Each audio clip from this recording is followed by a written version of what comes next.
prutas para kay Kuya Kasmir. Kamusta na po si Kuya Kasmir? Wala pa rin siyang malay, Chichik. Sorry, ate. Kasalanan nito lahat ni Eric.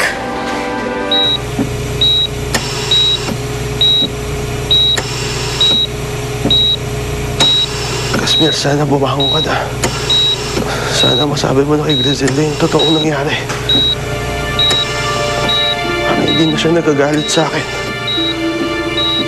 Mahal na mahal ko kasi siya eh. Masakit para sa akin yung pinagtatambuyan niya ako. Parang wala naman po kung ginagawa si Kuya Eric eh. Nawawala sa kanilang sarili ang mga taong umiibig. Parang ikaw noon kay Kuya Eric. Huwag mo na ipaalala. Lalo lamang ako naguguluhan. Naawa ako kay Kasmir. Naging masalimuot ang kanyang buhay ng dahil sa akin. Alam ko kung gaano niya ako kamahal. Ngunit hindi ko maibigay ng buo ang aking puso. Siguro kasi si Kuya Eric pa rin ang mahal mo. Galit ka lang kasi sa kanya.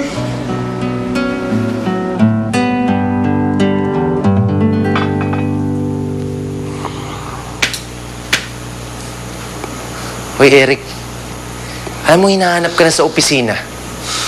Wala ka bang balak pumasok? Wala. Umayos ka nga. Ilang araw ka na nagmumukmuk dito, ah. Ayos lang to, no? Buti na rin to. Kaysa maisip ko pang daanan si Griselda.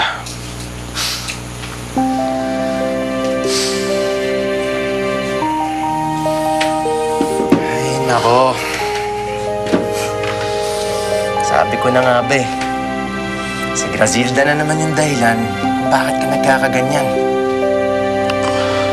Ngayon ko lang kasi nararamdaman yung sakit na binigay ko sa kanya dati. Kulang pa nga ito sa lahat ng mga naging atraso ko sa kanya eh. Nakita ko na siyang umiyak. Nasaktan pero binaliwala ko lang lahat. At tama lang dito nangyayari sa akin ngayon. Tama lang din na masaktan ako. Gusto mo, pare?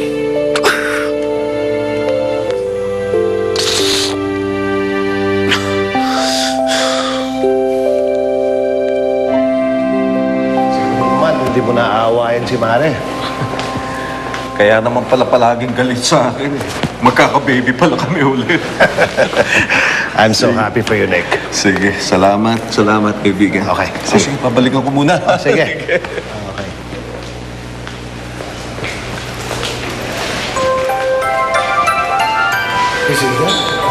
Sir Andy.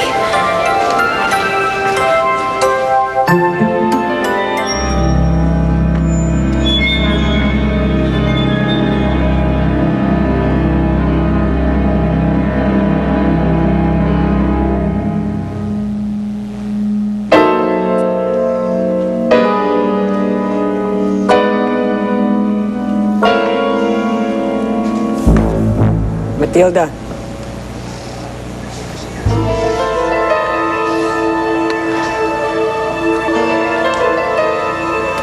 Ikaw?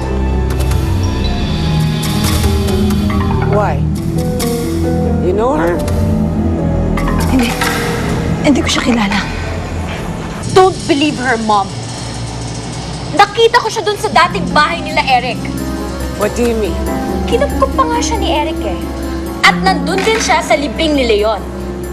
Siya ang ina ni Griselda.